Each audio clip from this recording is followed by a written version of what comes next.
नमस्कार आदाब, मैं हूं अरशद बिसरू और आप देख रहे हैं मेवात आज तक। आइए दोस्तों, आपको लिए चलता हूं आज इस चैनल के माध्यम से इंटरनेशनल दुनिया की ओर, यानी अफगानिस्तान की ओर।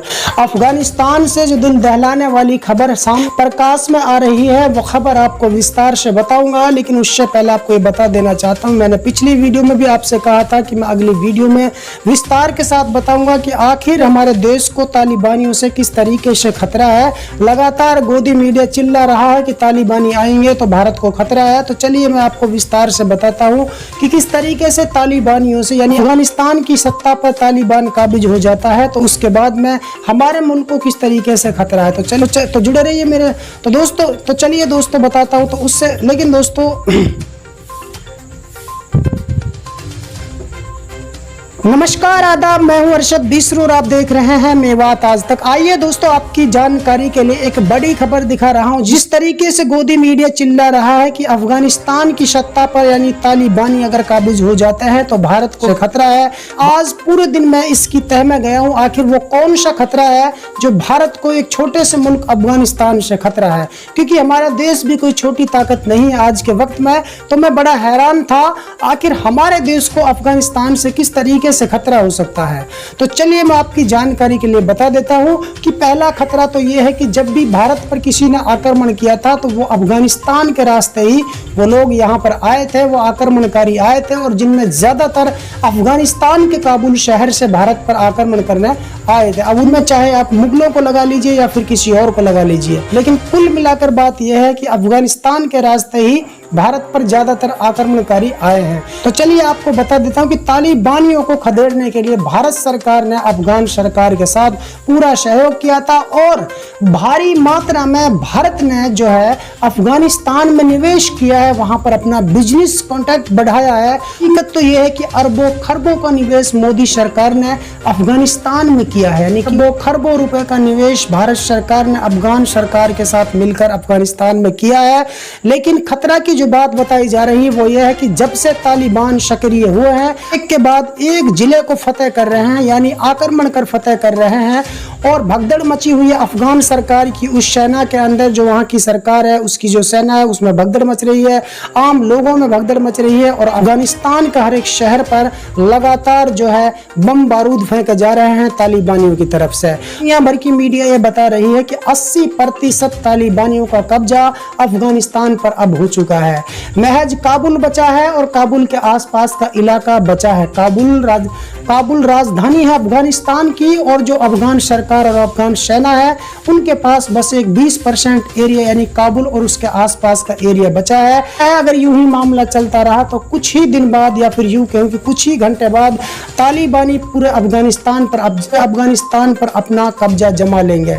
लेकिन दोस्तों, भारत को जो खतरा है अब मैं वो बता देता हूँ आपको। खतरा ये है भारत को, जो अरबों खरबों का जो निवेश किया वहां पर, जो हमारी कंपनियां, हमारी फैक्ट्रियां, हमारे बहुत सारे उद्योग, बिजनेस जो हमारी सरकार ने चलाए हैं, उन पर लगातार वो हमले कर रहे हैं। यानी जब उनको ये पता लगता है कि ये भारत का निवेश है, ये भारत की फैक्ट्री है, तो वो हमारा नुकसान करते हैं, उन पे वो बम बारूद फेंकते हैं। और जब उनको ये पता चलता है कि इसके अलावा चाइना ने भी भारी मात्रा में अफगानिस्तान में अपना निवेश बढ़ाया है। लेकिन दुख की बात यह है कि अब तालिबानी जो हैं, लेकिन दुख की बात दोस्तों ये है भारत के लिए कि तालिबानी भारत की किसी भी चीज पर अटैक कर रहे हैं और किसी भी चीज को निशाना बनाते हैं, और भारत की जितनी भी वो चीजें जिनमें भारत ने पैसा लगाया है, अफगानिस्तान में अपना उद्योग बढ़ाया, उनको वो नुकसान लगातार पहुंचाते जा रहे हैं। और इसके अलावा जो चाइना ने निवेश किया उसको वो हाथ भी नहीं लगा रहे हैं, यानी कि चाइना का कोई नुकसान नहीं कर रहे हैं। जहां उनको ये पता लगता है कि भारत का ये मामला है यहाँ पर, तो वो भारत का नुकसान वहां कर रहे हैं। और बड़ा जो नुकसान होने वाला वो ये कि यदि तालिबान की सरकार अफगानिस्तान पर काबिज होती है तो फिर पता नहीं तालिबानी जो अरबों खरबों रुपए भारत सरकार ने वहां लगाया है वो शायद डूब सकता है, यानी कि वो उनको नहस तहस कर देंगे। और जो हमारा पैसा लगा है वो उस सरकार के तहत लगा था, जो अफगान सरकार थी।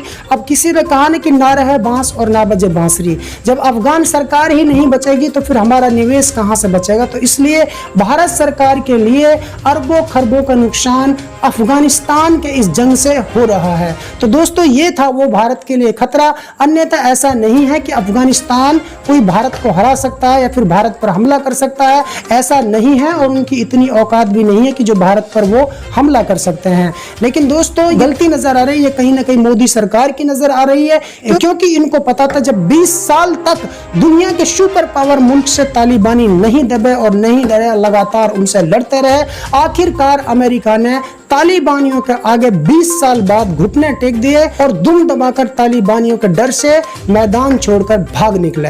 तो ऐसे में क्या जरूरत थी भारत सरकार की कि वो ऐसे देश में निवेश बढ़ाए जिसमें नरसंहार हो रहा है, जिसकी सरजमीन खून की प्यासी है। तो ये कहीं ना कहीं भारत सरकार से भूल चूक हुई है कि जो अफगानिस्तान में इन्होंने निवेश बढ़ाया है। दोस्तों चलते चलते आपको ये भी बता देता हूँ कि अब सत्ता पर काबिज करने से तालिबानियों को कोई नहीं रोक पाएगा, क्योंकि कोई बोलने को तैयार ही नहीं है, कोई सामने आने को तैयार ही नहीं है, और वो लगातार अटैक पर अटैक कर रहे हैं, एक के बाद एक शहर को अपने कब्जे में ले रहे हैं। तो दोस्तों फिलहाल इतना ही, फिर लेकर हाजिर होंगे अफगानिस्तान से जुड़े ताजा अपडेट। तब तक आप बने रहिए सिर्फ और सिर्फ मेवात आज तक के साथ। दोस्तों यदि आप हमारी इस वीडियो को फेसबुक पेज पर देख रहे हैं तो हमारे पेज को लाइक कीजिए, शेयर कीजिए। यदि इस वीडियो को यूट्यूब पर देख रहे हैं तो हमारे चैनल को सब्सक्राइब कीजिए और बेल आइकन घंटी को दबा दीजिए। दोस्तों यदि आपको लगता है कि हम समाज के लिए बेहतर काम कर रहे हैं तो आप हमारे चैनल की मदद कीजिए। तो फिलहाल इतना ही, फिर लेकर हाजिर होंगे देश और दुनिया से जुड़ी ताजा तरीन खबरें। तब तक आप बने रहिए सिर्फ और सिर्फ मेवात आज तक के साथ।